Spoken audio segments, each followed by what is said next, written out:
Hi friends, ಎಲ್ಲರಿಗೂ ಇವತ್ತು ಬಿರಿಯಾನಿ ಮಾಡ್ತಾಯಿದ್ದೀನಿ.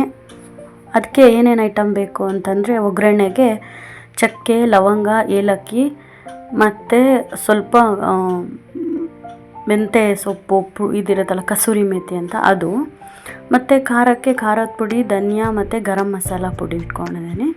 ಮತ್ತು ಸ್ವಲ್ಪ ಶುಂಠಿ ಬೆಳ್ಳುಳ್ಳಿ ಪೇಸ್ಟ್ ತೊಗೊಂಡಿದ್ದೀನಿ. ಮತ್ತು ಒಗ್ಗರಣೆಗೆ ಏನೇನು ಬೇಕು ಅಂತ ಹೇಳ್ಬಿಟ್ಟು ಐಟಮ್ಮು: ಈರುಳ್ಳಿ,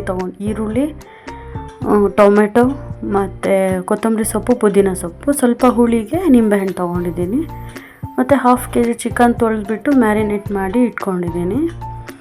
ಅದಕ್ಕೆ ಉಪ್ಪು, ಹುಳಿ, ಖಾರದ ಪುಡಿ, ಅರಿಶಿನ ಪುಡಿ ಹಾಕಿ ಮ್ಯಾರಿನೇಷನ್ ಮಾಡಿದ್ದೀನಿ. ಮತ್ತು ಸ್ವಲ್ಪ ನೀರಿಗೆ ಕೊತ್ತಂಬರಿ, ಪುದೀನ ಮತ್ತು ಉಪ್ಪು, ಚಕ್ಕೆ, ಲವಂಗ ಎಲ್ಲ ಹಾಕಿ ಅದನ್ನು ಬಿಸಿಗೆ ಇಟ್ಕೊಂಡಿದ್ದೀನಿ ಅನ್ನ ಬೇಯಿಸೋಕ್ಕೆ. ಮತ್ತು ಬಿರಿಯಾನಿ ಮಾಡೋಕ್ಕೆ ಒಂದು ಪಾತ್ರೆ ಬಿಸಿ ಮಾಡಿಕೊಂಡು, ಗ್ಯಾಸ್ ಹಚ್ಕೊಂಡು ಪಾತ್ರೆ ಇಟ್ಟು ಅದು ಸ್ವಲ್ಪ ಬಿಸಿ ಆದಮೇಲೆ ಎಣ್ಣೆ ಹಾಕ್ಕೊಬೇಕು.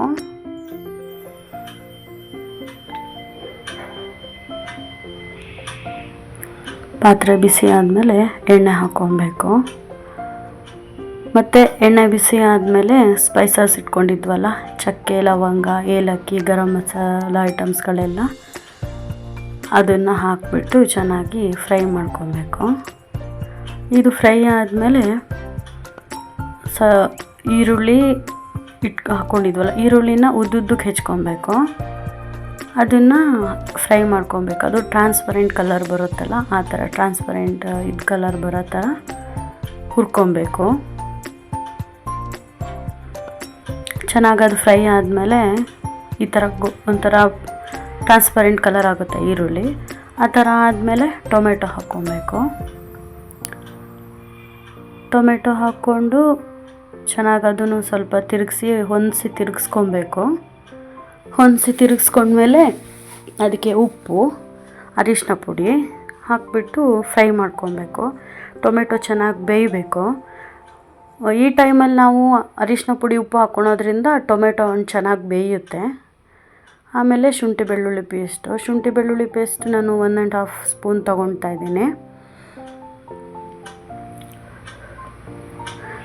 ನಾನು ಸ್ವಲ್ಪ ಕ್ವಾಂಟಿಟಿ ಮಾಡೋದ್ರಿಂದ ಸ್ವಲ್ಪ ಹಾಕ್ಕೊಂಡಿದ್ದೀನಿ. ಈ ಕ್ವಾಂಟಿಟಿ ಜಾಸ್ತಿ ಮಾಡೋದ್ರೆ ಜಾಸ್ತಿ ಹಾಕ್ಕೊಳ್ಳಿ. ಈ ಟೈಮಲ್ಲಿ ಮೊಸರು ಬೇಕಾದರೆ ಹಾಕ್ಕೊಬೋದು. ನಾನು ಮೊಸರು ಹಾಕಿಲ್ಲ, ನಿಂಬೆಹಣ್ಣು ಇಟ್ಕೊಂಡಿದ್ದೀನಿ ಹಾಗಾಗಿ. ಮತ್ತು ಅದು ಫ್ರೈ ಆದಮೇಲೆ ಪುದೀನ ಸೊಪ್ಪು, ಕೊತ್ತಂಬರಿ ಸೊಪ್ಪು ಇಟ್ಕೊಂಡಿರ್ತೀವಲ್ಲ, ಅದನ್ನು ಹಾಕ್ಕೊಂಡು ಅದನ್ನು ಫ್ರೈ ಮಾಡ್ಕೊಬೇಕು. ಮತ್ತು ಮೆಂತ್ಯ ಸೊಪ್ಪಿದ್ರೆ ಮೆಂತ್ಯ ಸೊಪ್ಪು ಹಾಕ್ಕೊಬೋದು. ನಾನು ಕಸೂರಿ ಮೇಥಿ ಹಾಕಿರೋದ್ರಿಂದ ಮೆಂತ್ಯ ಸೊಪ್ಪು ಸ್ಕಿಪ್ ಮಾಡಿದ್ದೀನಿ, ಮೆಂತ್ಯ ಸೊಪ್ಪು ಹಾಕ್ಕೊಂಡಿಲ್ಲ. ಇದು ಫ್ರೈ ಆದಮೇಲೆ ಸೊಪ್ಪೆಲ್ಲ ಹಾಕಿ ಅದು ಫ್ರೈ ಆದಮೇಲೆ ಚಿಕನ್ ಮ್ಯಾರಿನೇಟ್ ಮಾಡಿ ಇಟ್ಕೊಂಡಿದ್ನಲ್ಲ, ಅದನ್ನು ಹಾಕ್ಕೊತಾ ಇದ್ದೀನಿ. ಅದನ್ನು ಹಾಕಿಬಿಟ್ಟು ಒಂದು ರೌಂಡ್ ಫುಲ್ ಚೆನ್ನಾಗಿ ತಿರುಗಿಸಿ ಮಸಾಲೆ ಎಲ್ಲ ಒಂದಾಗೋ ಥರ ಮಿಕ್ಸ್ ಮಾಡ್ಕೊಬೇಕು. ಇದು ಮಿಕ್ಸ್ ಆಯಿತು ಅಂದಾಗ ನಾವು ಪುಡಿಗಳು ಇಟ್ಕೊಂಡಿದ್ವಲ್ಲ, ಖಾರದ ಪುಡಿ, ಧನಿಯಾ ಪುಡಿ, ಗರಂ ಮಸಾಲ ಪುಡಿ, ಅದನ್ನು ಹಾಕ್ಕೊತಿದ್ದೀನಿ. ನೀವು ಬೇಕಾದ್ರೆ ಬಿರಿಯಾನಿ ಪುಡಿ ಇದ್ದರೆ ಬಿರಿಯಾನಿ ಪುಡಿನೂ ಹಾಕ್ಕೊಬೋದು. ನಾನು ಬಿರಿಯಾನಿ ಪುಡಿ ಯೂಸ್ ಮಾಡೋದಿಲ್ಲ. ಆಲ್ರೆಡಿ ತುಂಬ ಸ್ಪೈಸಸ್ ಎಲ್ಲ ಹಾಕಿದ್ದೀವಲ್ಲ, ಚಕ್ಕೆ, ಲವಂಗ ಎಲ್ಲ ಅದರಲ್ಲೇ ಅದೇ ಸಾಕು. ಅನ್ನ ಬೇಯೋಕ್ಕೂ ನೀರಿಗೂ ಎಲ್ಲ ಹಾಕ್ಕೊಂಡಿದ್ದೀನಿ. ಹಾಗಾಗಿ ಈಗ ನೀರೇನು ಹಾಕೋದು ಬೇಡ, ಅದು ಹಾಗೆ ಬೆಂದು ಅದರಲ್ಲೇ ನೀರು ಬಿಡಲಿ. ಉಪ್ಪೆಲ್ಲ ಇವಾಗಲೇ ನೋಡಿ ಹಾಕಿಬಿಡಿ, ಮತ್ತೇನು ಹಾಕಬೇಕಂತೇನಿಲ್ಲ. ಇವಾಗಲೇ ಚಿಕನಿಗೆಲ್ಲ ಹಿಡಿಬೇಕು ಉಪ್ಪು ಎಲ್ಲ. ಚೆನ್ನಾಗಿ ತಿರುಗಿಸ್ಕೊಂಡು ಅದು ಸ್ವಲ್ಪ ನೀರು ಬಿಡ್ತಾ ಬರುತ್ತೆ. ಆಮೇಲೆ ಈ ಕಡೆ ಸೈಡು ನೀರು ಬಿಸಿಯಾಗಿರುತ್ತೆ. ಅಕ್ಕಿ ತೊಳೆದ್ಬಿಟ್ಟು ಅದಕ್ಕೆ ಅಕ್ಕಿ ಹಾಕ್ಕೊಬೇಕು. ಅಕ್ಕಿ ಬೇಯೋಕ್ಕೆ ನಾನು 1 ಲೋಟ ಹಾಕ್ಕೊಂಡಿದ್ದೀನಿ. ಇದಕ್ಕೆ ಮೆಷರ್ಮೆಂಟ್ ಅಂತೇನಿಲ್ಲ. ನೀವು ಎಷ್ಟು ಈ ಬಸ್ತು ಅನ್ನ ಮಾಡ್ತೀವಲ್ಲ ಆ ಥರ ಅಷ್ಟು ಹಾಕ್ಕೊಳ್ಳೋದು. ನಾನು ಇದೊಂದು ಲೋಟದಲ್ಲಿ 1 ಲೋಟ ನೀರು ಚಿಕನ್ಗೆ ಹಾಕ್ಕೊಂಡಿದ್ದೀನಿ, ಸಣ್ಣ ಲೋಟದಲ್ಲಿ. ಅದು ಚಿಕನ್ ಒಂದು ಸ್ವಲ್ಪ ಬೇಯಬೇಕು. ಫಸ್ಟಿಗೇನು ಹಾಕಬೇಡಿ ನೀರೆಲ್ಲ. ಸ್ವಲ್ಪ ನೀರು ಬಿಡ್ತಿದೆ ಅಂದಾಗ ನೀರು ಹಾಕ್ಕೊಳ್ಳಿ. ಆಮೇಲೆ ಸ್ವಲ್ಪ ಟೇಸ್ಟ್ ನೋಡಿಕೊಂಡು ನಾನೊಂಚೂರು ನಿಂಬೆಹಣ್ಣು ಹಾಕ್ಕೊಂಡಿದ್ದೀನಿ. ನೀವು ನೋಡ್ಕೊಳ್ಳಿ. ಮೊಸರು ಹಾಕೋದಾದರೆ ನಿಂಬೆಹಣ್ಣು ಹಾಕೋ ಅವಶ್ಯಕತೆ ಇರೋದಿಲ್ಲ. ಟೊಮೆಟೊ ಎಲ್ಲ ಹಾಕಿರ್ತೀವಲ್ಲ, ಅದೇ ಹುಳಿ ಇರುತ್ತೆ.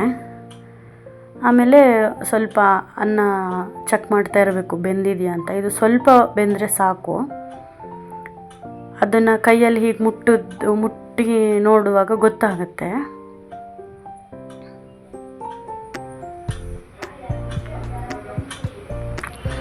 ಈ ಕಡೆ ಸೈಡ್ ಚಿಕನ್ನು ಒಂದು ಸ್ವಲ್ಪ ತಿರುಗಿಸ್ಕೊತಾರೆ. ದೊಡ್ಡ ಉರಿಲೇ ಇಟ್ಕೊಂಡು ಚಿಕನ್ನ ಇದು ಮಾಡಿ ಹೀಗೆ ಮಾಡಿದ್ರೆ ಅದು ಅನ್ನ ಹೀಗೆ ಒತ್ತಿದ್ರೆ ಅದು 2 ಅನ್ನ ಆಗಬೇಕು. ಅದು ಹೀಗೆ 2 ಪೀಸ್ ಆಗಬೇಕು.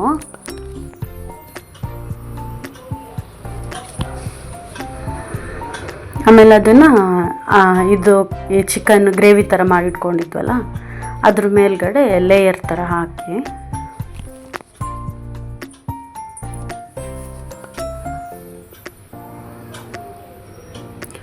ಲೇಯರ್ ಮಾಡ್ಬೋದು. ಆದರೆ ನಾನು ಸ್ವಲ್ಪನೇ ಮಾಡಿರೋದ್ರಿಂದ ಲೇಯರ್ ಹಾಕ್ಕೊಂಡಿಲ್ಲ. ಒಂದೇ ಲೇಯರ್ಗೆ ಸಾಕು ನನಗೆ. ಸ್ವಲ್ಪ ಒಂದು ಲೋಟ ಹಾಕಿದ್ದೆ ಅಷ್ಟೇ ಅಕ್ಕಿ. ಹಾಗೆ ಲೇಯರ್ ಹಾಕ್ಕೊಂಡು ಚೆನ್ನಾಗಿ ಅದನ್ನು ಎಲ್ಲ ಕಡೆನೂ ಸ್ಪ್ರೆಡ್ ಮಾಡ್ಕೊಬೇಕು. ಎಲ್ಲ ಕಡೆ ಸ್ಪ್ರೆಡ್ ಮಾಡಿಕೊಂಡು ಕೊತ್ತಂಬರಿ ಸೊಪ್ಪು ಪುದೀನ ಸೊಪ್ಪು ಸ್ವಲ್ಪ ಇಟ್ಕೊಂಡಿರಬೇಕು. ಅದನ್ನು ಹಾಗೆ ಮೇಲಿಂದ ಹಾಕಬೇಕು. ಆಮೇಲೆ 1 ಸ್ಪೂನ್ ತುಪ್ಪ ಹಾಕ್ತಿದ್ದೀನಿ. ನೀವು ಎಷ್ಟಾದರೂ ಹಾಕ್ಕೊಬೋದು. ನನಗೆ 1 ಸ್ಪೂನ್ ಸಾಕಿತ್ತು, ಹಾಗಾಗಿ 1 ಸ್ಪೂನ್ ಹಾಕ್ಕೊಂಡಿದ್ದೀನಿ. ಹಾಕಿಬಿಟ್ಟು ಇದನ್ನು ದಮ್ಮಿಗೆ ನಾನು ಕುಕ್ಕರಲ್ಲೇ ಮಾಡ್ತಿರೋದ್ರಿಂದ ಕುಕ್ಕರಿಂದು ಮುಚ್ಚಳ ಗ್ಯಾಸ್ಕೆಟೆಲ್ಲ ಹಾಕಿಬಿಟ್ಟು ಅದನ್ನು ಹಾಕಿ ಮುಚ್ಚಿಬಿಟ್ಟು ಮೇಲ್ಗಡೆಯಿಂದ ಒಂದು ಲೋಟ ಕ್ಲೋಸ್ ಲೋಟ ಹಾಕಬೇಕು. ವಿಷಲೆಲ್ಲ ಹಾಕಬಾರ್ದು. ಲೋಟ ಇದು ವಿಷಲ್ ಹಾಕೋ ಜಾಗಕ್ಕೆ ಹಾಕಿ ಉರಿನ ಫುಲ್ ಸಿಮ್ ಮಾಡಿಬಿಡ್ಬೇಕು. ಸಿಮ್ ಮಾಡಿ ಒಂದು 1/4 ಗಂಟೆ ಬಿಟ್ಟರೆ ಬಿರಿಯಾನಿ ರೆಡಿಯಾಗಿರುತ್ತೆ. ಚೆನ್ನಾಗಿ ಬೆಂದಿರುತ್ತೆ, ಅನ್ನನೂ ಚೆನ್ನಾಗಿ ಬೆಂದಿರುತ್ತೆ ಸ್ಮೂತಾಗಿ. ಒಂದು ರೌಂಡ್ ತಿರುಗಿಸ್ಕೊಂಡು ಚಿಕನು ಚೆನ್ನಾಗಿ ಬೆಂದಿರುತ್ತೆ.